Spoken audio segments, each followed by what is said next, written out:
começando a aula de número 11 e a gente vai começar a olhar para as figuras deste material que a gente está produzindo por aquelas que são reprodução do que já existe.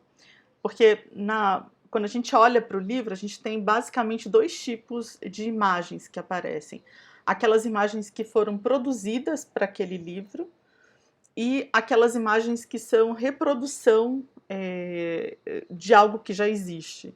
Então, alguém tirou uma foto, alguém foi a um museu e fotografou uma imagem, alguém digitalizou um livro, e eu pego essa reprodução, ou até mesmo uma publicação. Eu na minha editora, costumo reproduzir material do IBGE. Em vez de fazer de novo alguma outra coisa nova, eu reproduzo como está no material do IBGE. Tudo que eu pego de alguém, né, esse arquivo que já existe, e reproduzo no meu livro, entra aí no que a gente costuma chamar no mercado de didáticos de iconografia. A minha lista de imagens do livro, ela está toda misturada, está tudo isso misturado, porque aqui só tem uma pessoa cuidando disso, né? Quando a gente trabalha numa editora maior, isso fica separado, porque são processos diferentes. Uma coisa é você olhar para uma obra, por exemplo, uma publicação do IBGE. Lá dentro tem um gráfico. Se eu quero reproduzir esse gráfico exatamente como está lá no IBGE, eu preciso pedir a ajuda da equipe de iconografia. Eu sei que muitas vezes as pessoas dividem dizendo assim, a iconografia cuida das fotos e a arte cuida das ilustrações, dos mapas e dos gráficos, mas isso é uma classificação bem rastaquera, assim, bem rasa. Porque se na publicação, se eu vou reproduzir o mapa topográfico do IBGE exatamente como ele foi produzido pelo IBGE, isso tem que passar pela iconografia, porque a iconografia conhece os direitos, as limitações e os trâmites para você licenciar, para você ter autorização para reproduzir o material de outra pessoa no seu livro. Enquanto que a arte não. Se eu quero um mapa topográfico do IBGE, mas eu quero reproduzir esse mapa, eu quero que um ilustrador cartográfico faça esse mapa topográfico. Aí o que eu vou fazer é pegar este mapa do IBGE, mandar para a edição de arte e dizer assim, eu quero que um ilustrador cartográfico refaça esse mapa. E aí o ilustrador cartográfico provavelmente vai pegar essa imagem, colocar lá por baixo da tela dele e desenhar em cima. Então, a obra que vai sair disso é uma obra da editora, porque foi o ilustrador cartográfico que fez sob encomenda da editora. O que a editora tem que fazer do ponto de vista do direito é dar o nome de quem é de direito esse mapa original. Então, se é o IBGE, eu vou colocar lá como crédito, né? Ou como fonte do mapa. IBGE é o nome da publicação, seguindo as regras da BNT. Mas esse reconhecimento que eu estou colocando lá embaixo do IBGE é um reconhecimento de direito moral. Eu acho que essa é a diferença que a gente precisa começar a pensar, né? A iconografia abrange tudo que é relativo não apenas a direito moral, mas ao direito patrimonial. Porque quando eu pego uma fotografia, a reprodução de uma obra de arte, o facsímile de uma obra, isso em história a gente usa bastante, né? Ou mesmo em geografia ou em ciências da natureza, eu já reproduzi, por exemplo, o caderno do Darwin num livro. Isso é o facsímile do diário do Darwin, que está disponível numa instituição na Inglaterra. Ou a reprodução de conteúdos de outras publicações, como eu disse, né? A reprodução de uma página de livro, a reprodução de enfim, do que quer que seja. A iconografia abrange todos esses materiais, porque todos esses materiais precisam de autorização para poder entrar no seu material. É diferente do que a edição de arte faz. A edição de arte precisa que o ilustrador cartográfico que fez o mapa ou o ilustrador que fez a ilustração, que eles assinem uma cessão ou um licenciamento ou uma cessão total e definitiva de direitos para o material entrar no seu livro. Porque eles são os autores daquela obra. É diferente do caso da iconografia. E a iconografia tem uma complexidade a mais.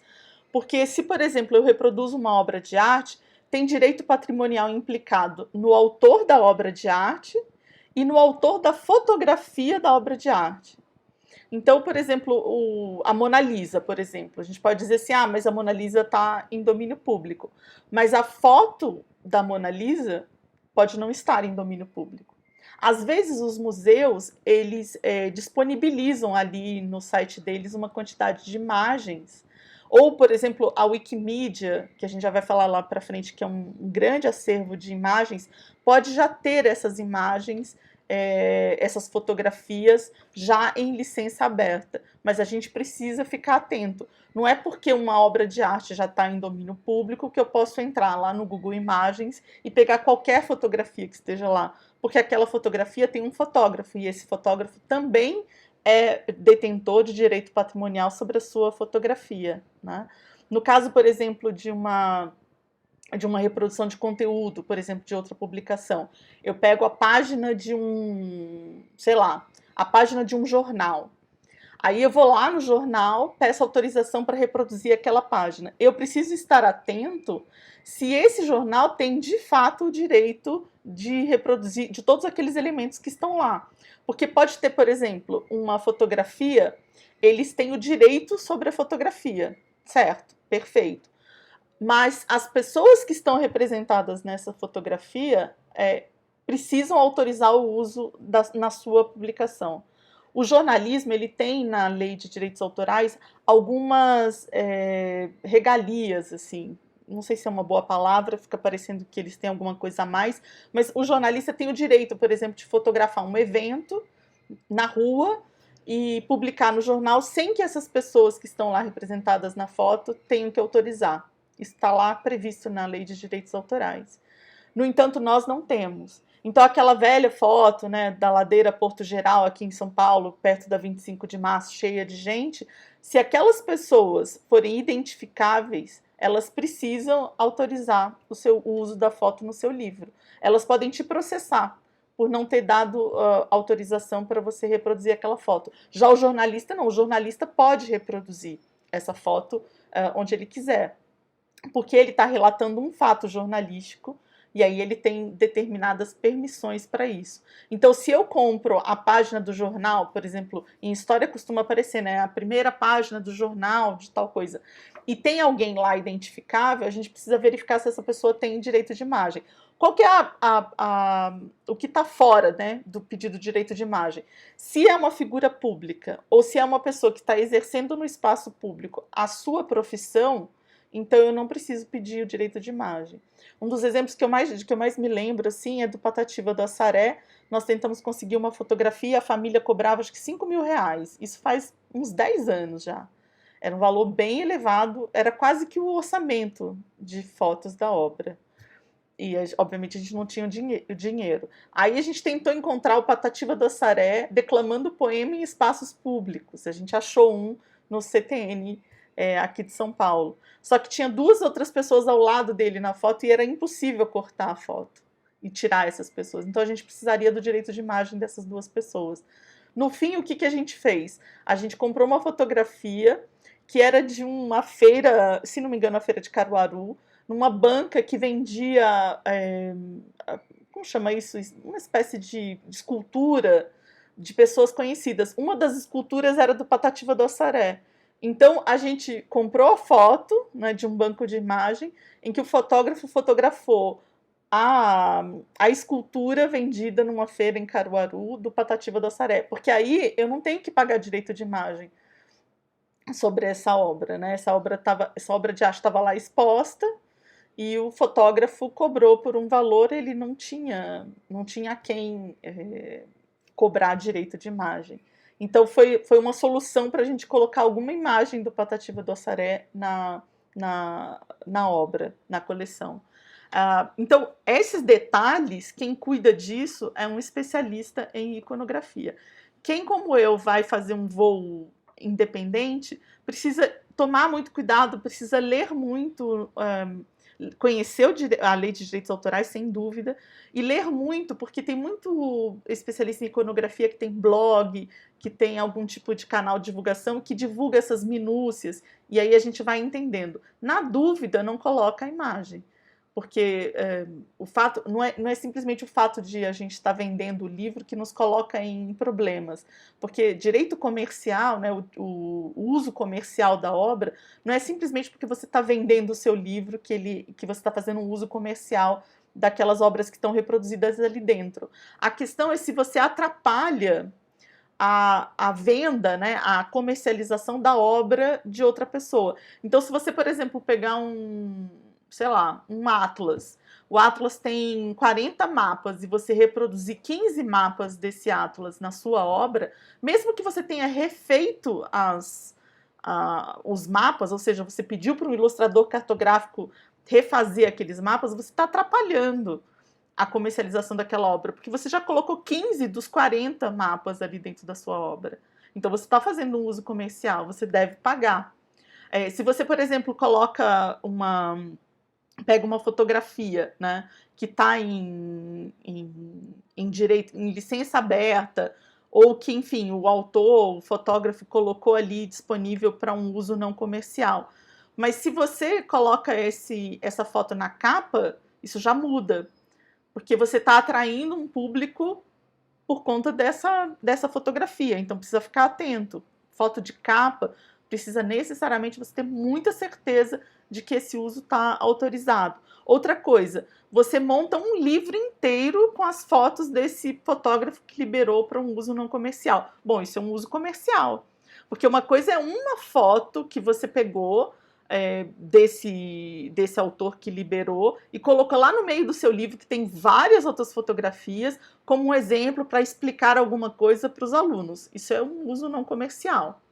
Você não está vendendo o trabalho desse fotógrafo. Agora, você monta um livro em que todas as fotografias que estão lá são desse autor. Ou você monta um livro em que todas as fotografias, né, que toda a obra do autor está reproduzida lá, aí já troca, né, já muda de figura esse uso. Por isso que eu digo, na dúvida, se está fazendo de maneira independente, na dúvida, use aquilo que é mais óbvio, que é mais certeiro, né, para evitar processos, para evitar algum tipo de sanção econômica, né, de você ter que pagar algum tipo de retorno. E no PNLD, a gente assina, quando inscreve a obra, que a gente não tem nenhum problema quanto a direitos autorais. E que se a gente tiver algum problema sobre direitos autorais daqueles materiais que foram reproduzidos, que a gente precisa sinalizar isso para o FNDE. Então, ainda mais cuidado quando a gente está fazendo material para o PNLD, né? De, se houver dúvida, não utilizar. Então, cuidados, assim, eu vou falar dos cuidados mais gerais a serem observados. No próprio canal aqui, onde esse vídeo está alocado, né, no YouTube, vocês têm links para um guia logo lá na apresentação do canal. Se vocês olharem assim no banner à direita, tem um link para o guia de edição de didáticos, que é um guia que eu e a Alessandra Corá fizemos, e ele tem mais detalhadamente essas questões, tá? Eu recomendo muito a leitura do guia, não é porque é nosso, inclusive você pode ler de graça se não quiser comprar a versão impressa, tá lá disponível para você folhear o guia inteiro e dar uma olhada nessa parte sobre direito patrimonial. Não que tenha nada exaustivo lá, mas é o nosso conhecimento acumulado aí ao longo do tempo em que trabalhamos com didáticos, né? Eu vou resumir aqui os principais cuidados. Você precisa pensar que o fotógrafo tem direito patrimonial sobre as fotografias por 70 anos.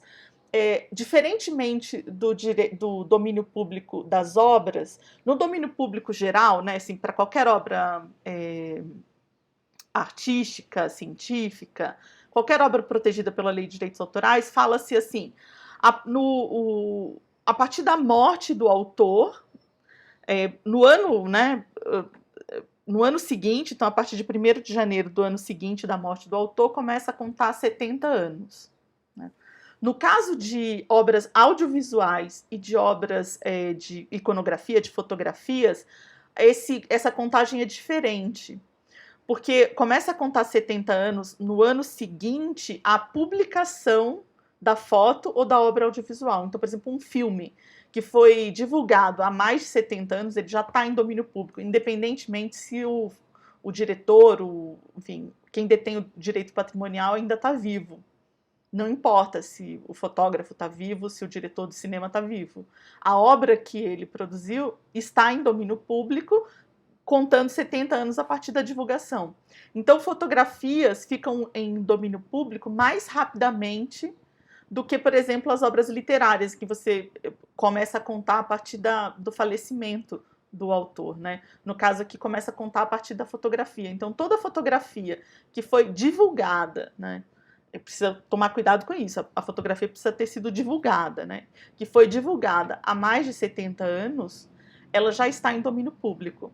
Então você pode ir com segurança em bancos de imagens, que, por exemplo, de acervos históricos e tudo mais, procurar pela foto, se está lá registrado a data da divulgação da foto, você conta 70 anos e pronto, está coberto, né?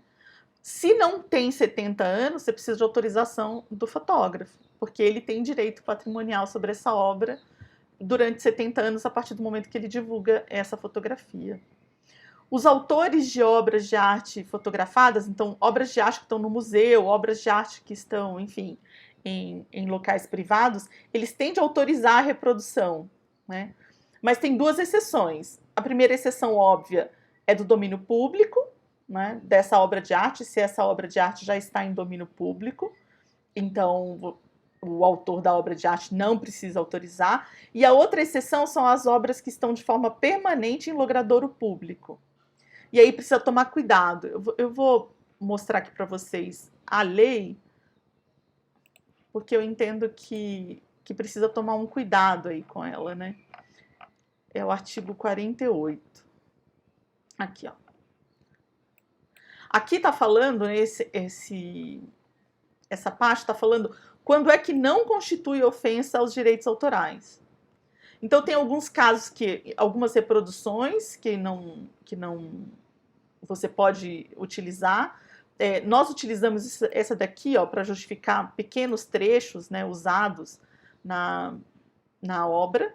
Então, quando você traz um texto de terceiro, só um pedacinho dele, aqui tem uma situação que te permite, o problema é que ela não tem mensuração, né? Ela só diz que é na medida justificada para o fim a atingir. Então, isso cria um ambiente dúbio, né? E a outra exceção é essa daqui, que diz respeito às obras de arte. Ó. As obras situadas permanentemente, então não pode ser exposição temporária. Aqui em São Paulo teve, por exemplo, a exposição das vacas, eles colocavam vacas pintadas de maneiras diferentes em logradouro público, mas elas estavam numa exposição temporária. Então não é um monumento, não é um grafite, né? É uma obra temporária. Porque quando você tem um monumento instalado de forma permanente num logradouro público, você não precisa de autorização de nenhuma de autor, você pode ir lá e fotografar. Agora, se você licenciar uma imagem desse monumento, você precisa respeitar o direito patrimonial do fotógrafo, né?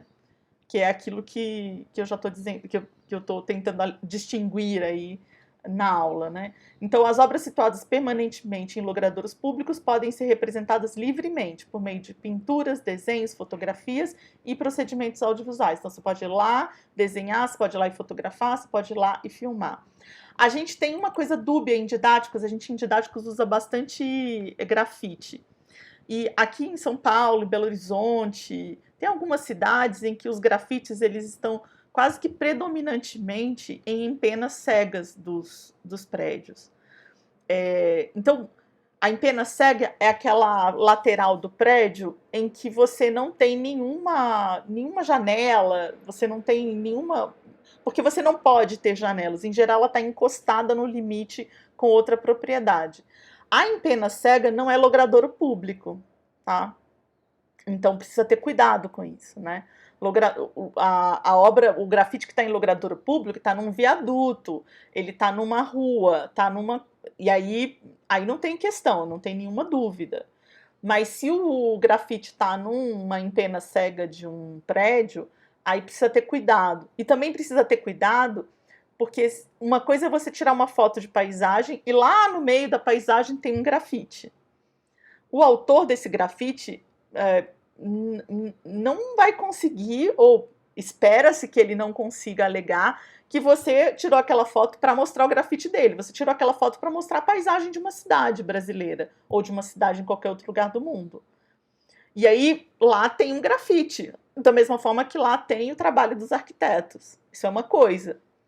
Outra coisa é você tirar uma foto de um grafite dessas numa antena cegas, porque você quer discutir o grafite, né? Você quer discutir exatamente aquela obra. Um caso emblemático aqui em São Paulo é que tem o Niemeyer numa empena cega perto da Paulista, ali perto do Shopping Paulista. Você está na Paulista, como não tem um prédio, como não tem o terreno ao lado, não tem prédio construído, da Paulista você vê o grafite do Cobra que ele fez do Niemeyer, com a representação do Niemeyer. Só que esse grafite não está em logradouro público. Esse grafite está numa empena cega numa lateral que faz divisa com um outro terreno privado. Os dois terrenos são privados. Acontece que da rua você vê esse grafite. Se você vai usar a foto desse grafite para discutir grafite e a obra do Cobra, você precisa pedir autorização para ele. Agora, se você tirou uma foto ampla, panorâmica daquela área e o grafite do Cobra está lá, e você não está discutindo o grafite, você está falando da paisagem da cidade, da verticalização ou de qualquer outra coisa, você não precisa pedir autorização para ele e é injustificado o pedido dele de licenciamento. Porque você não está discutindo a obra dele, não está vendendo a obra dele, você está fazendo uma discussão dentro da escola a respeito da paisagem urbana, né? Então, o contexto é muito importante também para você decidir, né, se você usa ou não. Agora, se você tiver dúvida, porque o Cobra andou exigindo pagamentos muito elevados para uso em materiais didáticos. E materiais didáticos, as editoras didáticas ganham milhões, né, com essas obras. Então, esses pedidos costumam ser justificados por conta da questão econômica. Então, se for a dúvida, você pode até descaracterizar, né? Se tiver bem pequeno esse grafite ali, você pode borrar esse grafite no Photoshop para evitar problemas. Assim como se houver pessoas aparecendo, você pode borrar o rosto dessas pessoas para elas não serem identificadas, né? Esse é um recurso que se pode utilizar no caso em que você realmente precisa daquela imagem. Aí vem a questão seguinte, né? Que é pessoas que aparecem em fotografia têm direito de imagem.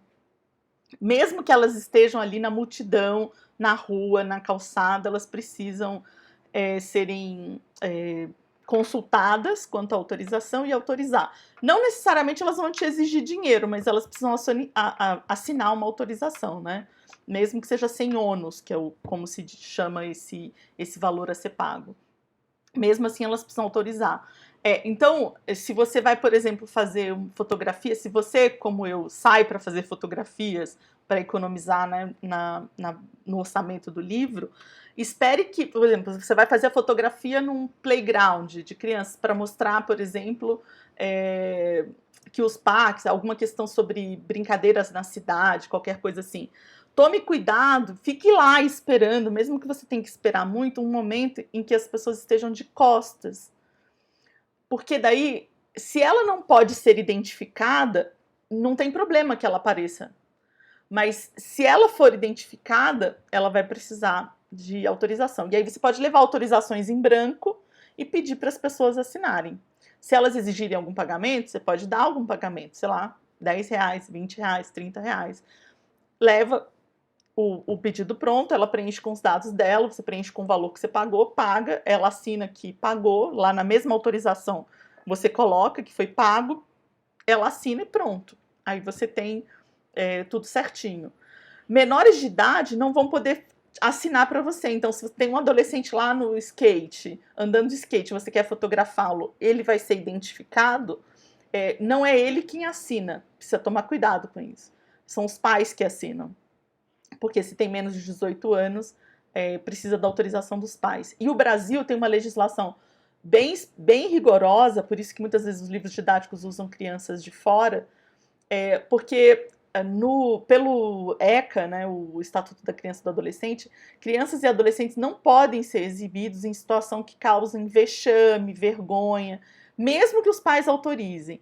Então, se, por exemplo, ele está ali numa situação em que caiu, caiu do skate, você fotografou machucado, com sei lá, com o braço quebrado, se você entender que pode ser uma situação que venha a trazer algum tipo de vergonha, ou uma criança que está na rua e numa situação vulnerável, e você vai lá e fotografa, mesmo que os pais autorizem, que você pague e tudo mais, essa foto não vai poder ser publicada, né? Você precisa verificar se essa situação pode trazer algum tipo de repercussão. E hoje em dia, com a internet, com toda essa lacração de internet, a chance de uma foto mal colocada, né, trazer algum tipo de vexame, de vergonha ou de repercussão negativa para crianças e adolescentes é grande. E aí não vai adiantar você dizer que os pais autorizaram e que receberam dinheiro, até porque uma família em situação de vulnerabilidade pode entender que tudo bem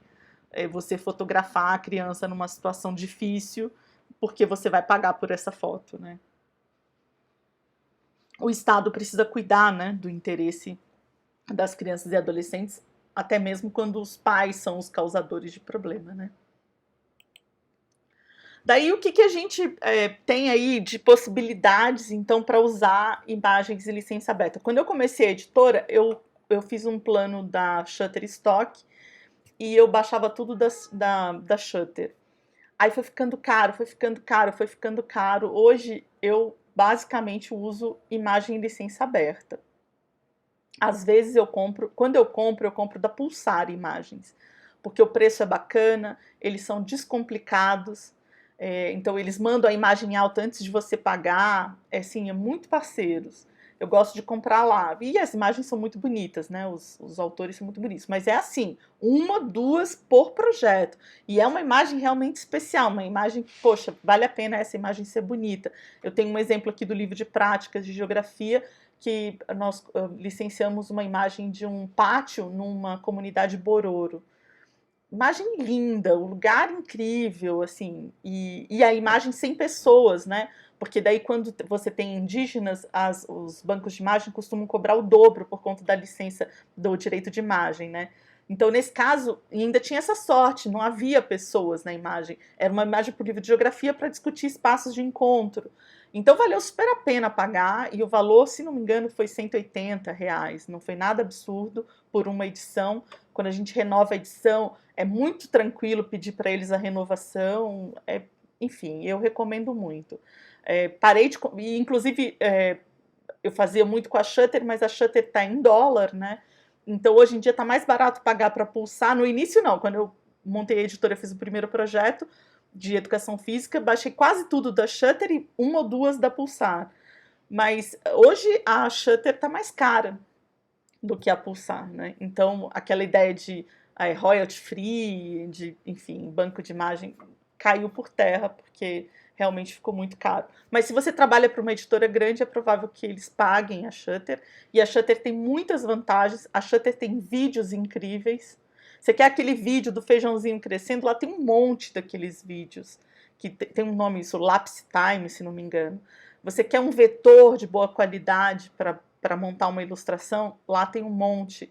Lá tem um monte de coisas para cartografia, como aqueles globinhos, cada vez mostram um continente, então quando você quer fazer alguma graça na sua fotografia e colocar sempre um globinho lá mostrando com um pontinho, mostrando de onde é aquela foto, de onde é o lugar, né, que está representado naquela foto, a Shutter tem esse material de excelente qualidade, assim, diversos tipos de globinho que combinam com quase todo o projeto gráfico. Então, se a editora paga, vale muito a pena você conhecer o acervo da Shutter e usar esse material, né? Aqui eu estou falando de gente como eu, não vai pagar a Shutterstock e vai se virar com licença aberta. Mas eu também estou falando para quem vai produzir os materiais que o PNLD exige que tenham licença Creative Commons. Porque isso tem sido cada vez mais comum. Os materiais para professor, as sequências didáticas, os planos de desenvolvimento e, recentemente, no 24, o livro de projetos integradores, o livro de projetos de vida, também entraram nessa categoria de materiais com licença aberta Creative Commons. E aí, nesse caso, você não vai poder licenciar a fotografia, por exemplo, da Pulsar, sem informar eles que essa fotografia vai entrar num material em licença aberta, porque eles precisam verificar se eles têm esse direito, porque depende do contrato que eles estabeleceram com os autores, e eles vão precificar isso. E, obviamente, eles não vão te ceder isso pelo mesmo valor que eles te cederiam uma imagem para colocar num livro que vai ser renovado, né? Cuja edição vai ser renovada daí para frente, porque a cada renovação de edição você vai pagar de novo para eles, né? Então, é preciso observar, né, com cuidado, se o seu material tem licença fechada, ou seja, que você garante os royalties sobre ele, ou se o PNLD está te exigindo Creative Commons. Se o PNLD está te exigindo Creative Commons, você também vai entrar aqui nesse grupo de pessoas que vai começar a montar o seu próprio repertório de imagens em licença aberta, né? Os bancos que são, assim, privados, por assim dizer, que mais oferecem imagens, fotografias, vetores, são o FreePic e o Pixabay. O FreePic, você pode baixar, acho que até 5 imagens por dia sem fazer o cadastro. Aí, se você fizer o cadastro, se não me engano, são 10 ou 15 por dia. E se você quiser mais, aí eles têm o Premium. Aí você assina o Premium deles, né? Costuma ser suficiente. Se você se organizar com a lista de imagens, não deixar para a última hora, você vai baixando todo dia um pouco e vai dar certo, sabe? Acho que é ok, assim, são medidas que eles tomam para dentro do modelo de negócios deles. E como eles oferecem imagens de muito boa qualidade, vetores de muito boa qualidade, me parece justo, né?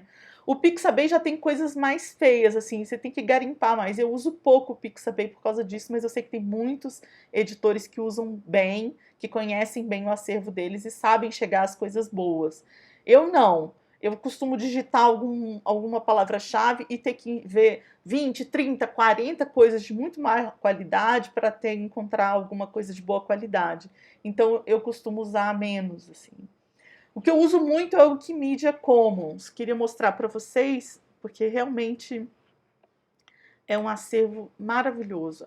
A Wikimedia está ligada à Wikipédia, então ainda tem essa vantagem, né? Se você não encontrar aqui, eu vou colocar pão de queijo, que é o tema, né, nosso aqui. Então, mesmo ela estando em inglês, eu digitei o texto e vão aparecer imagens. Eventualmente, você precisa colocar os termos em outra língua para aparecerem, porque depende de como é que essa imagem foi inserida, né? Como o pão de queijo é uma coisa muito brasileira, eu achei que valeria a pena colocar um pão de queijo. E aqui aparecem as imagens que eles têm, que estão disponíveis. Então, inclusive imagens muito boas, né? Eu gostei bastante dessa. Mas eu acho que no logotipo do livro eu usei essa daqui, ó. Eu fiz só um tratamento para tirar esse verde, né? Tá muito verde aqui. Mas, se não me engano, o pão de queijo do logotipo é esse daqui. Que é o típico pão de queijo artesanal, né? Você tá vendo que ele tá todo trincado, assim, mais rústico. E aí, quem entrou com o dado, olha aqui, fez um uso em inglês, né? Então, a Wikimedia é muito anglófona nesse sentido. Então, às vezes, eventualmente, você precisa usar o termo em inglês. Mas uma dica que eu vou dar é a seguinte: a Wikimedia está sempre ligada à Wikipédia. Então, quando algum editor da Wikipedia vai fazer... Deixa eu colocar aqui, cidade de Londres, vamos ver se aparece. Então, quando um editor da Wikipédia vai escrever um verbete, editar um verbete, modificar o que quer que seja, ele procura no acervo do Wikimedia as imagens para ele poder incorporar aqui. Então, se você está procurando uma coisa bem específica, aqui no caso a cidade de Londres, né? Cliquei e essa coisa específica que você está procurando, né? Tem imagens aqui no verbete da Wikipédia. Basta você... Olha isso aqui, que legal. Uma imagem super antiga, uma pintura do grande incêndio de Londres. Que você teria dificuldades para encontrar, eventualmente, essa pintura. Talvez você nem saiba que ela existe. Você teria dificuldades só com palavras-chave, mas você encontra na Wikipédia. E aí você pede aqui mais detalhes e ele vai abrir a página da Wikimedia que tem a fotografia, o arquivo. Inclusive aqui tem o arquivo original Então, às vezes em boa qualidade, esse daqui, ó, bem amplo, né? Em boa qualidade. E aqui tem os dados, isso é muito legal, porque a Wikipédia e a Wikimedia têm editores muito bons. E quando alguma instituição quer inserir o seu acervo aqui, ela usa, às vezes faz uma força-tarefa com editores e entram todos os dados. Isso é muito bacana. Aqui no Brasil, o Museu do Ipiranga, para mim, é o exemplo mais bacana. Assim, é muito bom achar coisas do Museu do Ipiranga na Wikimedia, porque vem todos os dados. Você não precisa ir lá no site do Museu do Ipiranga para buscar os dados. Vem todos os dados que tem lá. Então aqui, por exemplo, tem tudo. Tem o nome do artista, tem a descrição, tem o título, tem a data, tem o tamanho, né? Por caso de você... Em história, por exemplo, eles costumam colocar o tamanho das obras de arte. Tem referências. E o fotógrafo que fotografou essa imagem, ele fez isso para o Museu de Londres, e o Museu de Londres está abrindo mão do direito patrimonial dessa foto. Então você pode usar com tranquilidade. Olha aqui a fonte do fotógrafo. Então é o Museu de London e prints do Museu de Londres. Então, enfim, você está coberto, né? Aqui tem todos os dados de que você precisa. E aqui embaixo aparecem os verbetes da Wikipédia, onde eles estão... Essa foto está incluída, né? Então essa é uma dica, assim, né? Você usar a Wikimedia, claro, para fazer a pesquisa direta, encontrar a foto, como eu fiz aqui, pão de queijo. Ou se você está achando difícil, você colocou uma palavra-chave, não está encontrando, estão aparecendo ocorrências muito esquisitas, a dica é você vir na Wikipédia e você encontrar essa imagem na Wikipédia e aí você vai até a Wikimedia, porque a Wikipédia está toda linkada com a Wikimedia. A mesma coisa para vídeos, eu achei pro projeto de vida do 24 um vídeo muito bacana aqui na Wikipédia.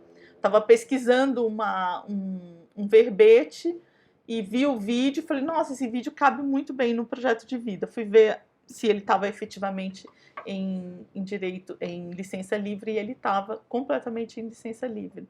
A gente incorporou esse vídeo, baixou o arquivo e incorporou esse vídeo no material digital da obra. Então tem coisa muito boa na Wikimedia, muita foto, tem vetor de mapa na Wikimedia, é uma boa fonte para você encontrar imagens em licença aberta. Aí vem as bibliotecas públicas. Eu vou destacar 3 acervos que são os que eu mais uso, mas tem um monte, assim. Recentemente eu fui à Argentina usar a biblioteca pública lá, a Biblioteca Nacional, e encontrei coisas muito boas, né? De mapas, de reproduções que estão disponíveis. Então, basicamente, toda a Biblioteca Nacional dos países costuma ter um site super completo, costuma ter uma digitalização, ainda que esteja embrionária, mas costuma ter. Eu vou falar aqui de 3 que são os de 4, né, que eu mais uso, que é a Biblioteca do Congresso dos Estados Unidos. Eu acho até que está escrito errado aqui, está faltando... Opa, perdão. Está faltando uma letra aqui. Mas, enfim, você não vai ter dificuldade se digitar isso no Google, vai encontrar. A Biblioteca do Congresso dos Estados Unidos tem perfil em redes sociais e, por vezes, aparecem pérolas lá. Assim, eu guardo muita coisa que eles publicam lá para usar em livros. Depois eu salvo, né, a publicação e depois recupero no meu perfil, porque eles estão sempre apresentando o acervo deles, e o acervo deles é incrível. Eles têm muito livro digitalizado. Às vezes você não encontra o livro aqui no Brasil, você encontra uma edição lá na Biblioteca do Congresso dos Estados Unidos. A mesma coisa nas bibliotecas das universidades. No meu doutorado teve material que eu não encontrei aqui no Brasil digitalizado, que eram as cartas de datas da Prefeitura de São Paulo, e eu encontrei numa universidade do Texas essa reprodução, inclusive indicada pelos bibliotecários aqui do acervo público da prefeitura.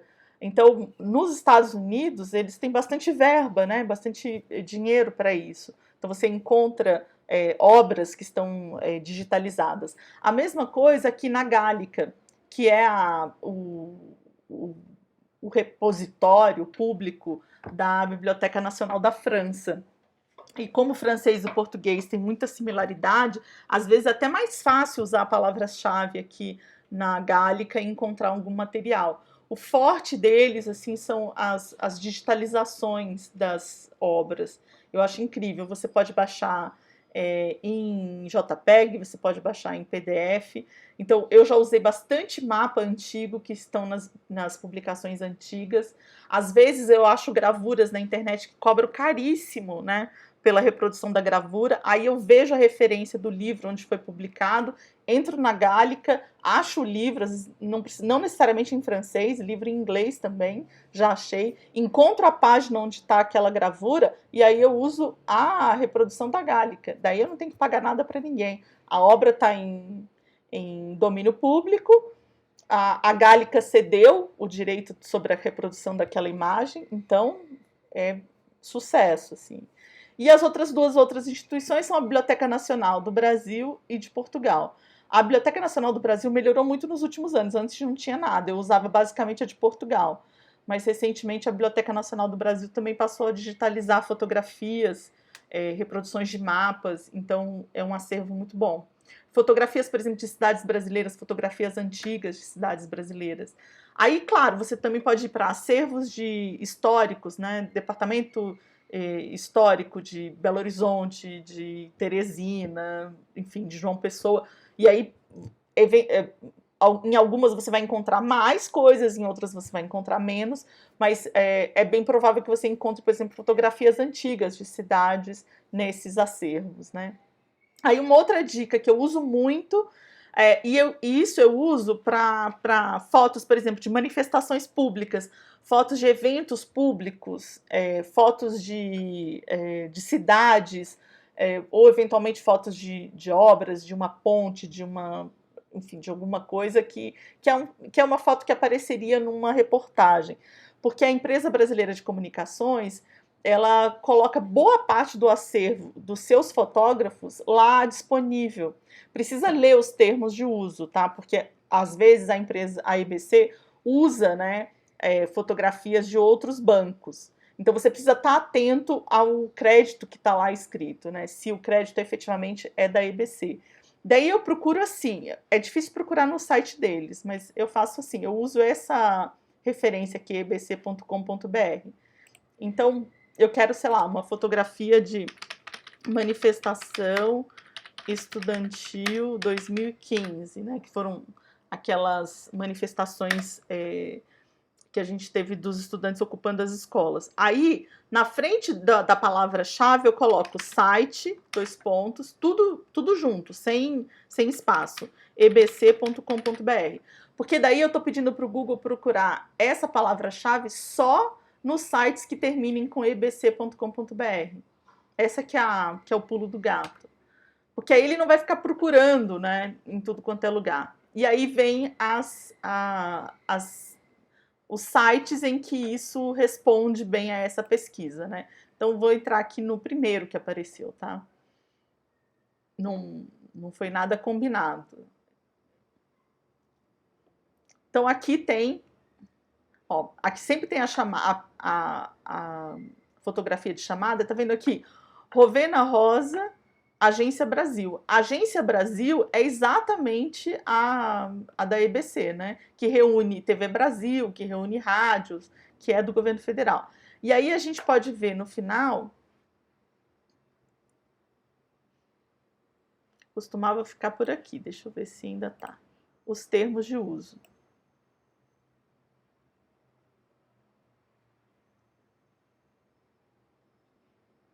Aqui.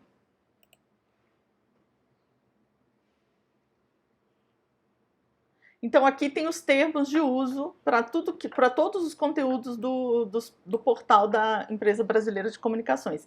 Eu não vou, obviamente, ler o termo todo, mas você pode ler para você observar que você tem direito de usar alguns materiais que são deles, né? Desde que você, claro, cite e diga que foi o material deles, mas enfim, eles têm um termo de uso muito mais apropriado para o nosso uso de didáticos, inclusive se a gente vai usar parte do texto, né, do texto verbal das reportagens, do que, por exemplo, Folha, o Estadão, em que você só pode usar um pequeno trecho sem licenciar, né, que é o caso previsto lá em lei. Às vezes, o mercado costuma falar em 10%, mas às vezes você pode usar só o lead, ou você pode usar só um parágrafo, né, se a reportagem for muito pequena. Aqui a gente tem uma possibilidade maior de uso. Então vale a pena dar uma olhada no termo de uso da EBC e fazer uso desse material, especialmente das fotografias, que são de muito, muito boa qualidade. Aí os sites de instituições públicas, por exemplo, a Prefeitura de São Paulo, eu não sei se só a Secretaria de Educação ou toda a Prefeitura, isso eu precisava verificar, mas com certeza a Secretaria de Educação colocou todos os seus materiais em Creative Commons, toda a produção. E tem várias instituições públicas com material em Creative Commons. Daí você precisa olhar os termos de uso do site, obviamente, para confirmar essa condição, mas se confirmada essa condição, tudo que está lá, de texto verbal, de fotografia, você pode usar desde que seja uma produção deles, né? Então, se eles, por exemplo, reproduzirem alguma coisa externa, daí você não tem direito. Mas aquilo que é produção deles, o conteúdo que foram eles que produziram, vocês podem utilizar. Como exemplo, tem aquela foto da Agência Brasil, que está lá o crédito. Se estivesse lá Reuters, aí a gente não poderia usar, porque os termos de uso deles são relativos à produção deles, né? A produção paga pela Agência Brasil, a qual a Agência Brasil tem direito. E depois eu queria falar do Google Imagens, porque muita gente demoniza, né? Mas ele é um grande aliado para a gente a encontrar imagens em licença aberta. Muitas vezes aquele Flickr, não sei se é assim que pronuncia, tem imagens boas em licença aberta, mas é difícil para a gente ficar procurando a imagem e encontrar as que estão abertas, e aí o Google Imagem pode ajudar a gente, né? Eu vou trocar aqui para o Google Imagens e vou colocar outra palavra-chave aqui. Vou colocar, sei lá, pão de queijo. E aí apareceram todos esses pães de queijo, né? Só que daí, aqui tem uma ferramenta que é sobre direitos de uso. Então, você colocou lá a palavra-chave, clica nas ferramentas, direitos de uso, e aí você vai pegar aqui todas as que têm licença Creative Commons, porque essas você tem certeza. Aí aqui o que vão... Primeiro, em geral, aparecem as do Wikimedia Commons, né? E depois aparecem de outras. Essa, por exemplo, é da Flickr. Então, o que eu posso fazer? Eu clico na imagem e confirmo que ela tem realmente licença aberta. Nesse caso aqui, por exemplo, a gente vê claramente que ela tem uma licença Creative Commons. Vamos ver agora do Flickr aqui. Essa daqui você precisaria cortar, né, se você for usar, porque tá vendo que ela tem uma marca d'água do autor. Mas a primeira coisa é você entrar lá e visitar, né? Aqui ele vem com os detalhes da licença, mas é preciso... Eu costumo entrar no Flickr da pessoa e verificar. Então aqui, nessa parte do programa, vão aparecer esses bonequinhos que indicam quais são os direitos que a gente tem, o que essa pessoa está cedendo, né? Que é o caso, que é o que apareceu ali, né? Então tem só um bonequinho. Então essa é uma atribuição genérica. Você está livre para distribuir, copiar e redistribuir o material em qualquer meio e formato e adaptar. Você pode cortar a foto, transformar, você pode usar dentro de uma ilustração, como eu fiz com o logo, né? Que eu recortei a fotografia e depois eu usei como dentro de uma ilustração para fazer o logotipo da coleção. E aí, aqui tem alguns termos, né? Sobre alguns termos. Você precisa dar o crédito à pessoa, tá? Então, esse bonequinho está dizendo isso, né? E não tem mais nenhuma restrição. Então, essa é a restrição que tem para usar essa imagem. Você pode pegar a imagem, utilizá-la. Então, você baixa aqui do lado, e aí tem as opções, né? O original está com 570 pixels por 428, que é bom. Não é excelente, mas é bom para uma imagem que vai entrar pequena. E aí, você precisa dar o crédito, então, para o blogdacozinha.com.br. Quando você usa coisas do Flickr, eu vou falar logo em seguida o que a gente precisa fazer para guardar, mas o Flickr tem um problema, a gente tenta transformá-lo num PDF e ele falha, sabe? Então aqui, você tenta gerar um PDF para guardar, porque a gente precisa guardar, né, essa licença, a gente precisa, se a gente for em algum momento interpelado e tiver que apresentar provas de que essa imagem estava em licença aberta no momento que a gente usou, a gente precisa ter alguma prova. E aí, tá vendo? Ele gera um PDF vazio, sem as imagens. Aí, quando eu uso o Flickr, eu tenho que fazer um print da tela. Eu faço um print e guardo com o mesmo código da foto, escrito na frente dados. Porque aí eu sei que eu preciso guardar esse arquivo para eu provar, né, que essa fotografia estava em direito em Creative Commons na data em que eu a retirei. Porque pode ser que a pessoa, por erro, não exatamente por má fé, mas até por má fé, troque a licença. E quando ela faz isso, é uma questão, ela está agindo ilegalmente, porque se você coloca uma fotografia em Creative Commons, você não pode voltar atrás depois e dizer que ela precisa de autorização. Se alguém fizer isso por má fé ou, enfim, por desconhecimento, você é que tem que demonstrar, né, que a fotografia estava em licença aberta quando você utilizou. Eu faço isso gerando PDF. A única exceção é esse blog aqui, essa plataforma chamada Flickr. Então, tudo isso aqui que apareceu na pesquisa do Google Imagens, em primeira mão, está em licença aberta. Claro, você tem que entrar e verificar. Você tem que ler os termos de uso do site de onde essa imagem está publicada. Você não pode confiar no Google Imagens, mas é uma baita ferramenta para você encontrar. Tem muitos sites, assim, ó, esse daqui eu já usei bastante, esse PX Here. Já li o termo de uso, de fato, essa imagem está disponível, ó, domínio público. E aí, inclusive, você não precisa nem citar crédito. É claro que a gente, em didático, sempre cita o crédito, mas nem precisaria a rigor. Você poderia usar no projeto dentro de um vídeo, de alguma coisa, sem citar. Só que as imagens não costumam ser de muito boa qualidade, mas eu já usei imagens dessa plataforma. E aí eu usei, em vez de entrar aqui no PX Here e procurar, colocar palavra-chave, eu usei o Google Imagens para fazer essa pesquisa por mim. Então é uma boa ferramenta para isso que a gente está fazendo aqui.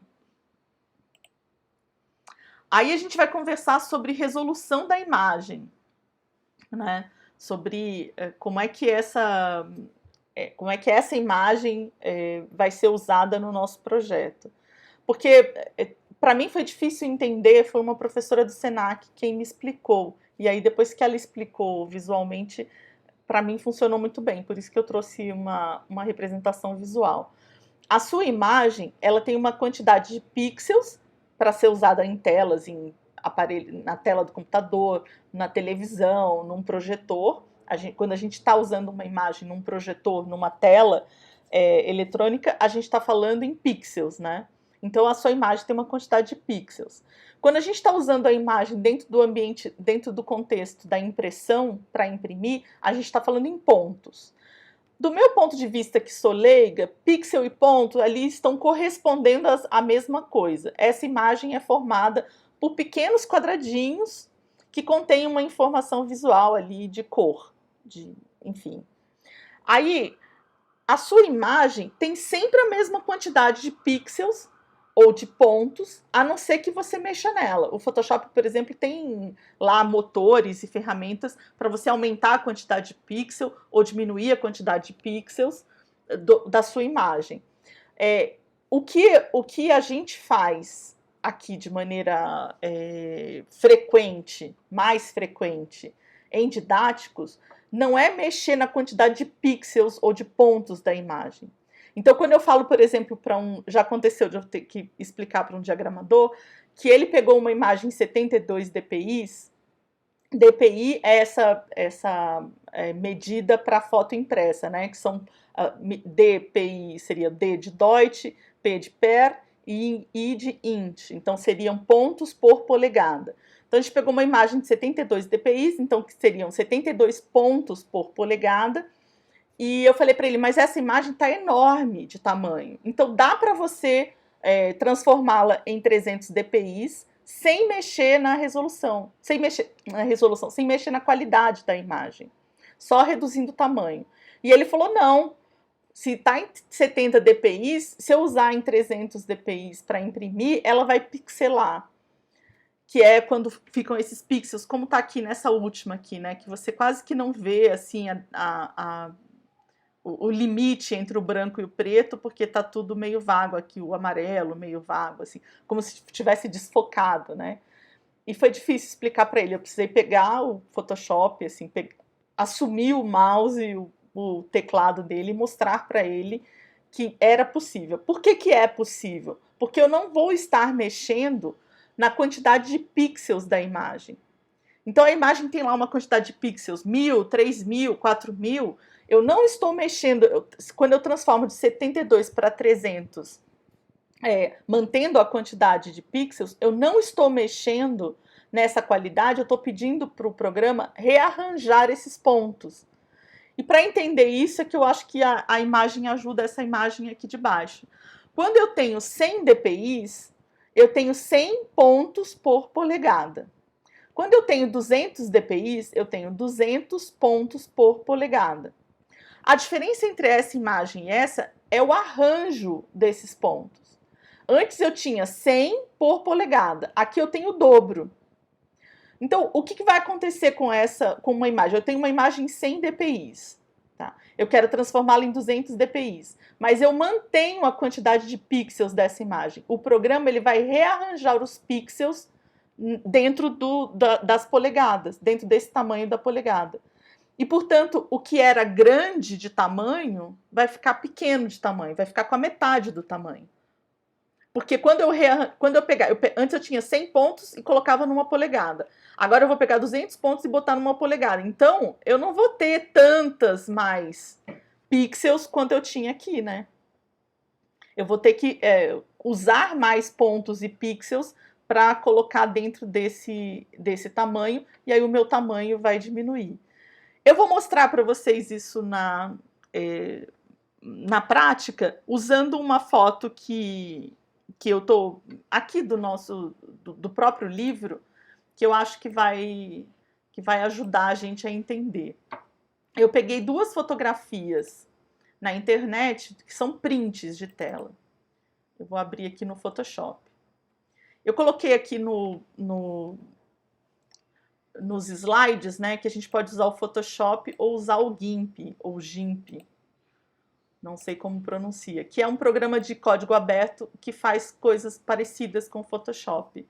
Então, quem não tem o pacote do Creative Commons pode fazer essas operações no GIMP. A questão é que eu não posso ajudá-los, porque eu não sei usar. Eu usei 1 ou 2 vezes o GIMP e achei complicadíssimo, mas tenho amigos que usam e que se saem muito bem usando, né? Ele tem menos recursos do que o Photoshop, mas tem o suficiente para usar. Então, aqui eu peguei uma imagem em RGB, tá? Ela está em RGB, e ela tem uma quantidade de pixels que eu vou ver agora. Então, o tamanho da imagem, então eu clico em imagem no Photoshop, tamanho da imagem, e aqui aparece para mim a resolução. A resolução são 72 pixels por polegada, então 72 dpi. Só que olha o tamanho dessa imagem. Ela está com 43,18 centímetros por 24,31. Então, eu consigo transformá-la em 300 dpi sem ter que aumentar a quantidade de pixels da imagem. E o que vai acontecer é que vai reduzir o tamanho dela. Só que antes de fazer isso, eu vou fazer uma coisa importante, né? Eu preciso de um arquivo sempre em RGB e de outro arquivo em CMYK. Então, em vez de transformar esse para depois ter que transformar de novo, eu vou fazer uma cópia aqui, ó. Eu vou duplicar. Porque o arquivo que vai para o livro digital, ele tem essa característica, né, de estar em RGB e de ter 72 dpi. Mas o livro impresso é que precisa de mais. Então eu fiz uma cópia aqui e nessa cópia que eu vou transformar. Então a primeira coisa é mudar aqui no modo, né? Imagem, modo, e aí escolho cores em CMYK. Porque o livro impresso, ele usa tinta Então, o modo de cor dele é o modo CMYK. Isso é muito fácil, o Photoshop faz isso automaticamente. Só quem é muito bom em fotografia que vai perceber diferenças de cor. Em geral, eu leiga não percebo. E depois eu vou lá ver o tamanho da imagem. Então, eu clico em imagem, tamanho da imagem, e vou fazer aquela transformação que eu falei.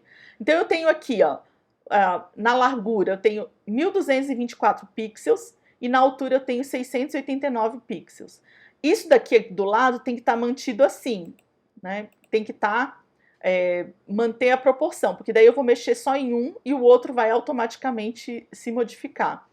Por que eu estou falando isso? Porque quando eu colocar aqui 300 aqui nessa caixinha, o Photoshop vai sugerir que a gente aumente a quantidade de pixels aqui na largura e na altura.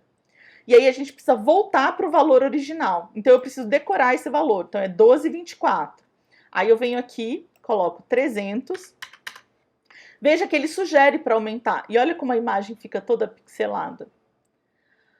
O que eu tenho que fazer? Eu tenho que voltar para aquele tamanho que é a quantidade de pixels que a imagem tem, que é dela, da imagem, né? Eu não quero aumentar a quantidade de pixels, porque ele aumenta para manter o tamanho. Tá vendo que o tamanho se manteve aqui? Eu vou voltar, então eu gravei o valor que estava aqui, era 1224. Aqui está mantida a proporção, então ele voltou para os 689 da altura. Olha o que aconteceu com a dimensão. Antes era 40 tantos centímetros, caiu para 10 por 5 centímetros. Para mim, 10 por 5 centímetros é mais do que suficiente, porque isso vai entrar num cantinho, numa coluna, e embaixo vai ter o nome do vídeo. Então essa quantidade está perfeita. Isso significa que eu não vou modificar a constituição da imagem. Eu não vou aumentar a quantidade de pixels. A quantidade de pixels mantém a mesma. A diferença é que o Photoshop vai ter que reorganizar esses pixels. Ele vai pegar esses pixels e antes tinha 72 pixels numa polegada, agora vai ter 300 pixels numa polegada. Então, obviamente, o tamanho da imagem vai ser reduzido. Então, dou OK. Veja que a imagem nem se modificou aqui na tela, porque a quantidade de pixels se manteve. Daí basta salvá-la. Então, essa é a transformação que a gente pode fazer. A gente pega os materiais que estão disponíveis na internet, esses materiais nessas plataformas que eu falei, costumam estar com 72 dpi. Se tem um tamanho grande, né, se tem bastante pixel e tem um tamanho considerável, eu consigo reorganizar esses pixels. Então eu reduzo o tamanho da imagem, mas eu mantenho a mesma qualidade da imagem. Então, a mesma qualidade que tinha antes, tinha agora. Esse borradinho que está aqui é porque isso é um vídeo e eu extraí um frame de um vídeo que estava em andamento.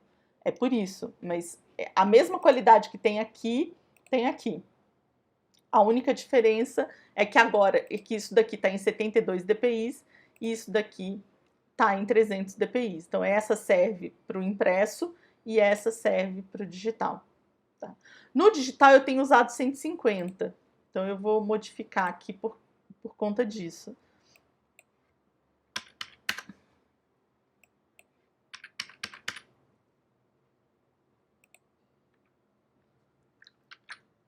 R$150 é o máximo que o edital do PNLD nos deixa utilizar. E aí, eu vou parar por aqui e na próxima aula a gente vai fazer a procura das imagens do livro, do nosso material. Então, eu vou mostrar o que eu já tenho de reaproveitamento, como é que monta as pastas, né, para o livro impresso e para o livro digital.